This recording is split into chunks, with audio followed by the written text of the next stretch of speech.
Welcome to Jordan-Hare Stadium, home of the unbelievable, inexplicable, inconceivable finishes. Auburn's done it twice. They beat Georgia on the deflection. They beat Alabama-David, one of the least likely plays ever. A missed field goal returned for a touchdown from deep in the end zone by Chris Davis. 0-0 on the clock.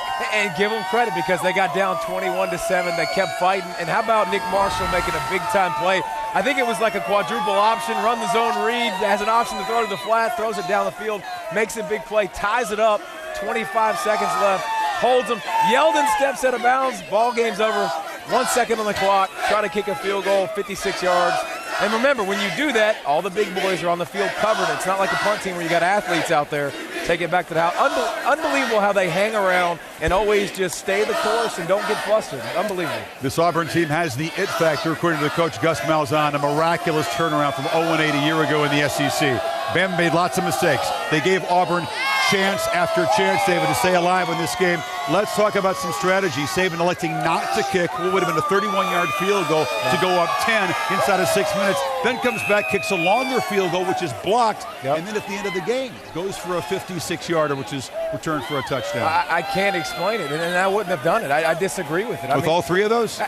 Well, here's the thing. If you're not going to kick the 31-yarder, if you've lost confidence in your kicker because he's already missed a kick, if that's the way you're going to roll, then don't kick it the next time. I mean, you're going to kick it the next time from 46. You got to go up 2 possessions. Alabama could have been up 10 points. They chose not to. Then they try to kick a 44-yarder. Give Auburn credit. They block the kick, and then they try to go with the long kicker and go from 56, and it cost them the game. I don't like the way they did it.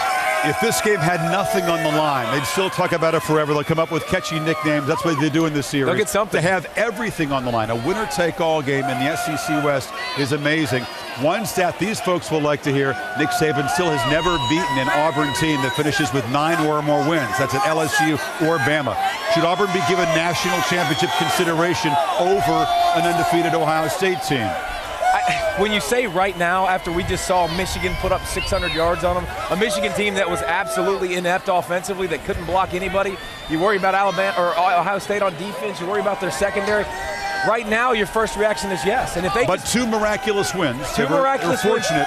You beat the #1 team in the country. You got to go beat a Missouri possibly if Missouri takes care of business. Whoever they play in the SEC championship game, you got to win the SEC championship game to make it a debate. I think there are some people that would think so.